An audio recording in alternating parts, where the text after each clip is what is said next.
The words hit me like a slap across the face in that sterile conference room in downtown Seattle. Honestly, Sarah, you've become more of a burden to the team than an asset. Marcus Whitfield's voice carried that particular brand of corporate cruelty that masquerades as constructive feedback. The rain outside the 32nd floor windows seemed to echo the storm building inside me. I sat there, frozen, watching my colleagues avoid eye contact. These were people I'd worked alongside for 3 years at Pinnacle Marketing Solutions. People who knew I'd single-handedly saved the Henderson account when it was about to walk. People who'd seen me pull all-nighters to meet impossible deadlines while Marcus took credit for my strategies. Your performance metrics have been concerning, he continued, sliding a folder across the mahogany table. Your billable hours are down, client satisfaction scores are inconsistent, and frankly, your attitude has been problematic. My hands trembled as I opened the folder. Everything inside was fabricated or twisted beyond recognition.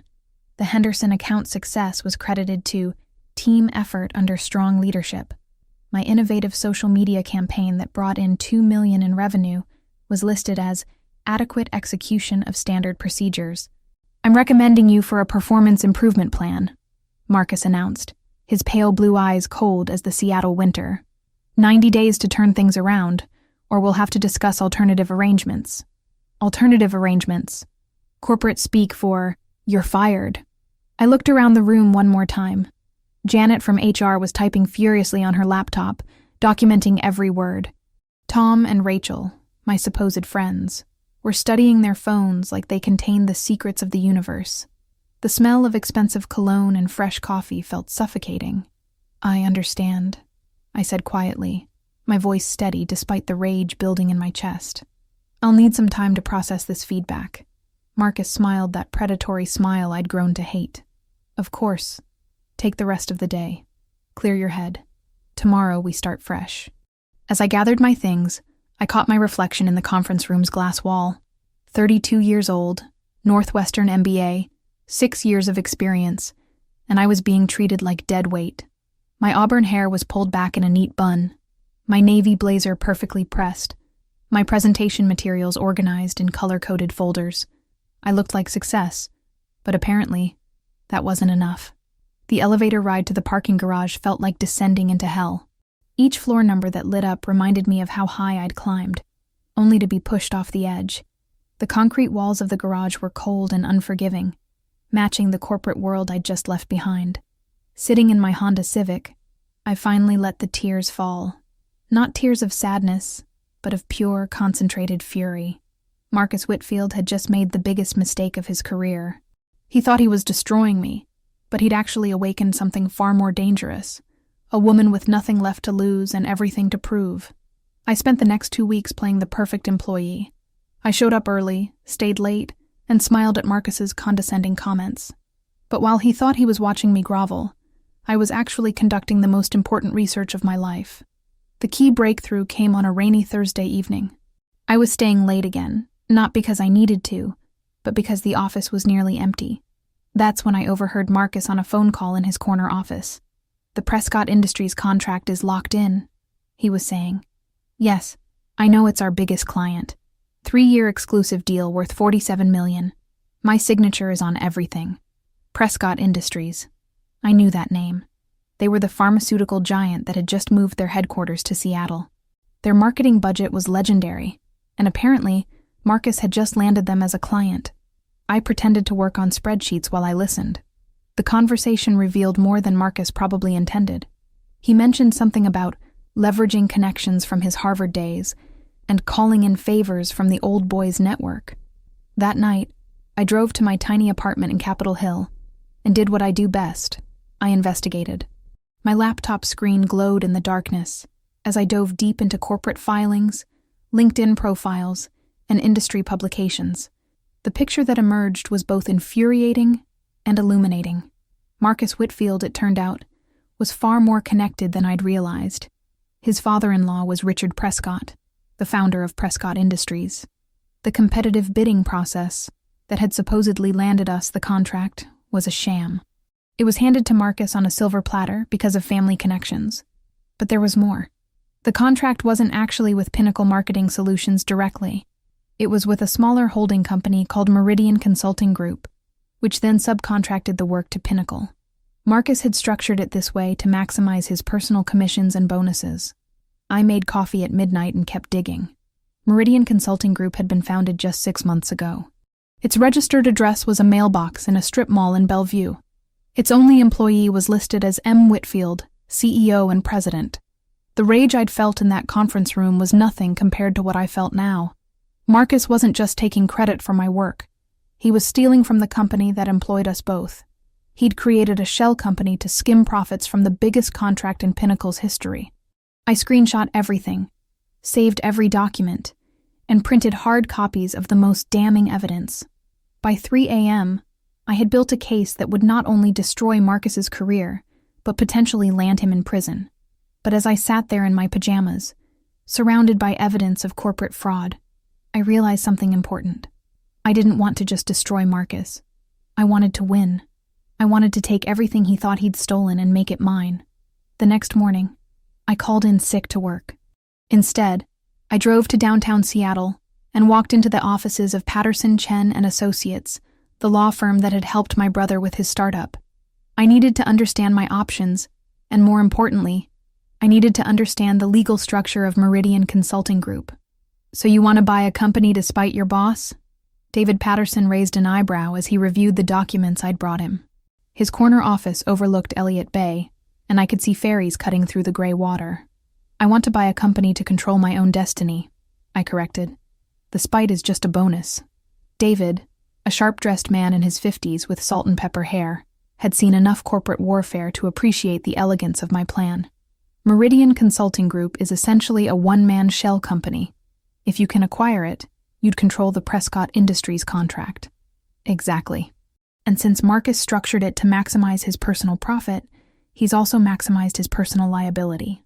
The plan was audacious but simple. I would approach Marcus not as his subordinate, but as a potential investor. I'd offer to buy Meridian Consulting Group for what would seem like a generous sum, but would actually be a bargain considering the contract's true value. The beauty of the plan was that Marcus's greed would be his downfall. He'd structured Meridian to avoid corporate oversight, which meant he could sell it without Pinnacle's knowledge or approval.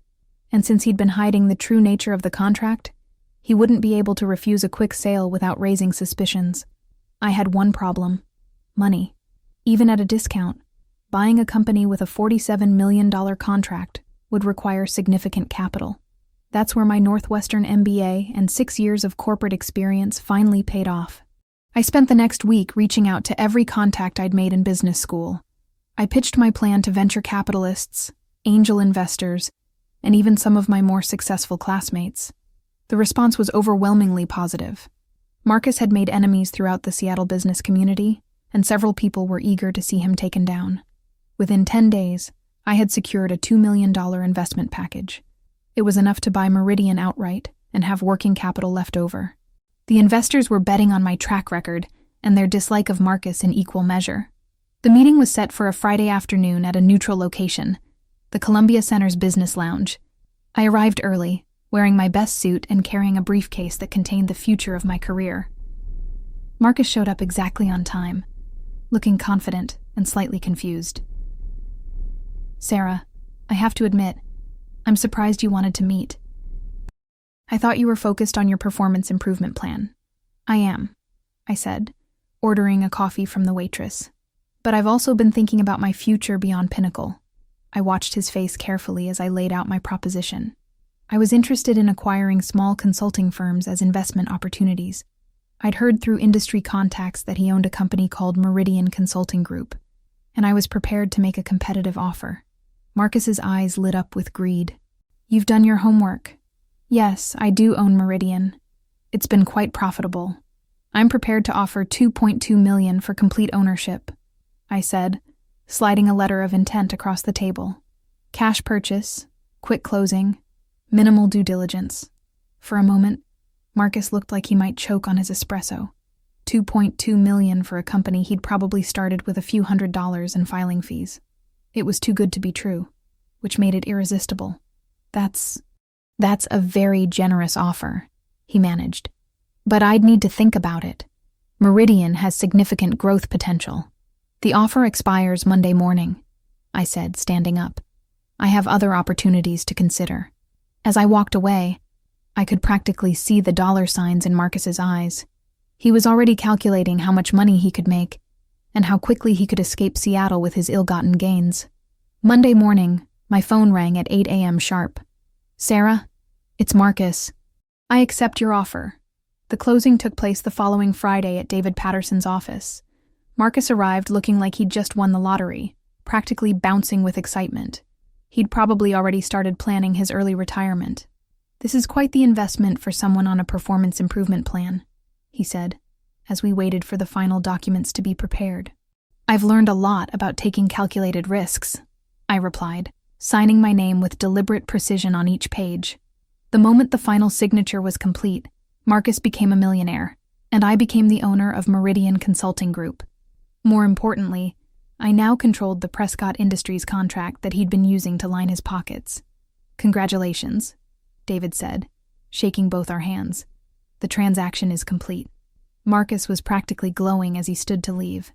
"Well, Sarah, I guess this means you won't be needing that performance improvement plan after all.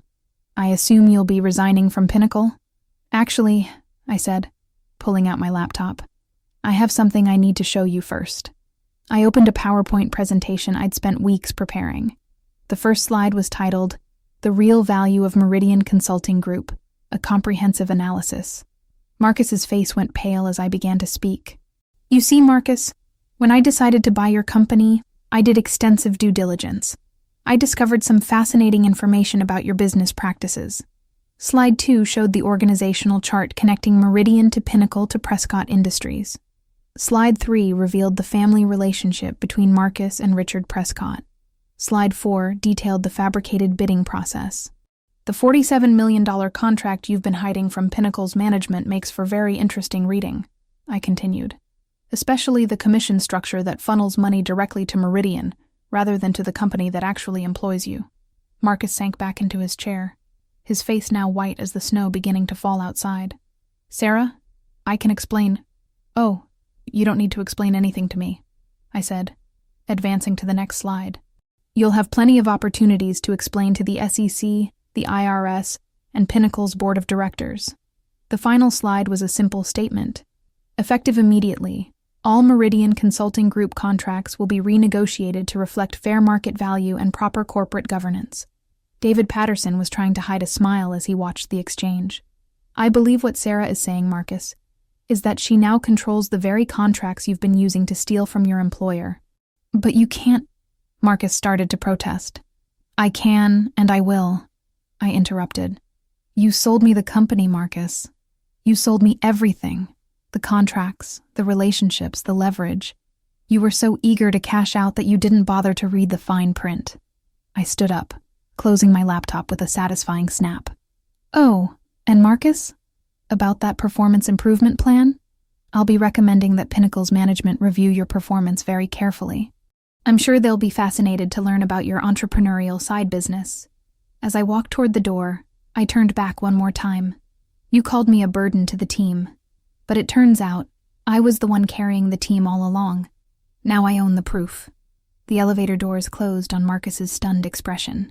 Through the glass walls of the law office, I could see him still sitting in the conference room, staring at the contract he'd just signed, the contract that had transferred his entire scheme into my hands.